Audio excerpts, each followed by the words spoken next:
اور اس کی زندگی میں آنے والی ہر مشکل کو دور کر دیتا ہے، اس کے گھر کو رحمت کا گھر بنا دیتا ہے اور اس کے گھر پر اللہ کی رحمتوں کی بارش ہوتی ہے۔ اور حضور پاک صلی اللہ علیہ وآلہ وسلم نے ارشاد فرمایا، جب کسی گھر میں بیٹا پیدا ہوتا ہے تو اللہ تبارک و تعالیٰ ارشاد فرماتا ہے، اے بندے میں نے تیرا ہاتھ تجھے دے دیا۔ جیسا کہ ایک دفعہ حضور پاک صلی اللہ علیہ وآلہ وسلم کہیں پر تشریف لے جا رہے تھے تو آپ کا گزر ایک بستی سے ہوا۔ آپ صلی اللہ علیہ وآلہ وسلم نے دیکھا کہ اس بستی پر نور برس رہا ہے۔ جب آپ صلی اللہ علیہ وآلہ وسلم اس بستی کے قریب ٹھہرے تو آپ نے صحابہ کرام سے ارشاد فرمایا، یہ جو نور اس بستی پر برس رہا ہے، یا تو اس بستی میں کسی گھر میں بیٹی پیدا ہوئی ہے یا کسی نے اپنے گھر میں کدو شریف کی ہانڈی پکائی ہے۔ محترم ناظرین، اس حدیث سے بخوبی اندازہ لگایا جا سکتا ہے کہ جب اللہ تبارک و تعالیٰ کسی کو بیٹی پیدا فرماتا ہے تو اس گھر کو کس طرح رحمتوں کا نزول فرماتا ہے۔ اس حکمت کے بارے میں، جس کے بارے میں آج سے 1400 سال پہلے حضور پاک صلی اللہ علیہ وآلہ وسلم نے ارشاد فرمایا کہ جب کسی کے ہاں بیٹا پیدا ہوتا ہے تو بیٹے کے پیدا ہونے کے پیچھے وجہ کیا بتائیے اور کس حکمت کے تحت بیٹا پیدا ہوتا ہے، اور جب کسی کے ہاں بیٹی پیدا ہوتی ہے تو کس حکمت کے تحت بیٹی پیدا ہوتی ہے، اور وہ کون سی ایسی صورتیں جس کی وجہ سے بیٹی یا بیٹا پیدا ہوتا ہے۔ چنانچہ روایات میں آتا ہے کہ حضور صلی اللہ علیہ وآلہ وسلم کے اقدس میں چند یہودی آئے، انہوں نے حضور پاک صلی اللہ علیہ وآلہ وسلم سے چند باتیں پوچھیں۔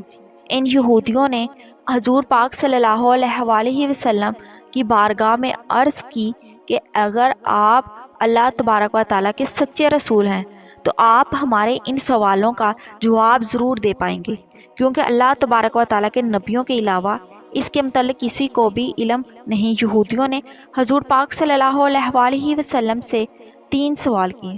یہودیوں نے پہلا سوال کیا، وہ کون سا کھانا ہے جس کو بنی اسرائیل نے خود اپنے اوپر حرام کر لیا۔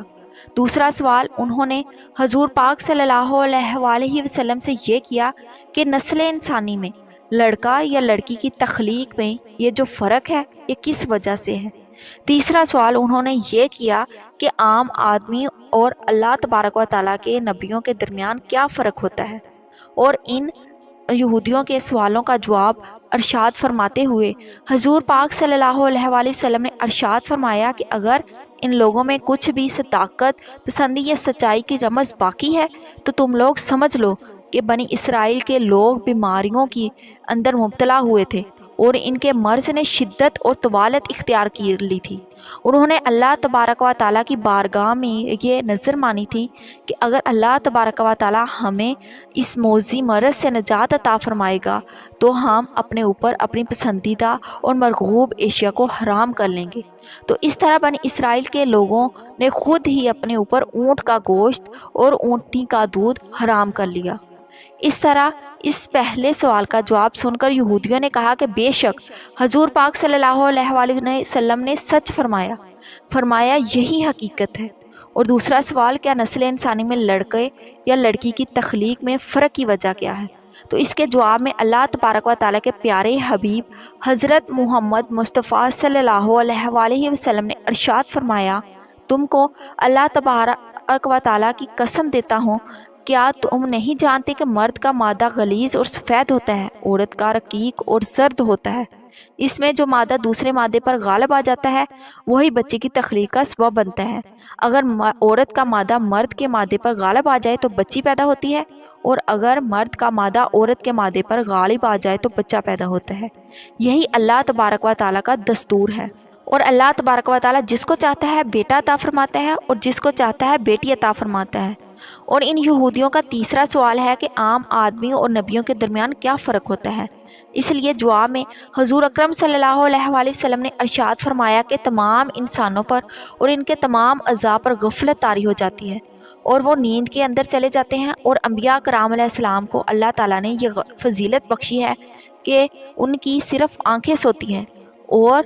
دل بیدار ہوتا ہے اور وہ غفلت میں داخل نہیں ہوتے۔ محترم ناظرین، اب بات کرتے ہیں بیٹے یا بیٹی کا پیدا ہونا میاں بیوی میں کس کے اختیار میں ہے یا نہیں۔ اس کے متعلق حضور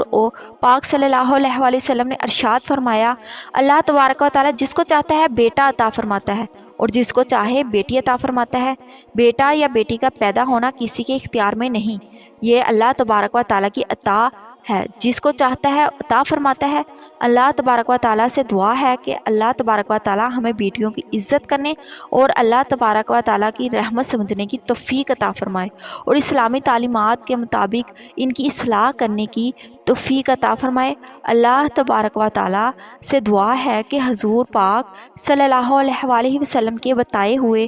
راستے پر زندگی گزارنے پر توفیق عطا فرمائے، حضرت محمد صلی اللہ علیہ وآلہ وسلم کی محبت اور کے اندر جینا مرنا نصیب فرمائے، اور جو بے اولاد ہیں ان کو نیک صالح اولاد عطا فرمائے۔ نیچے کامنٹ باکس میں آمین ضرور لکھیں۔ محترم ناظرین، اگر آپ چینل پر نیو ہیں تو چینل کو ضرور سبسکرائب کریں۔ جزاک اللہ۔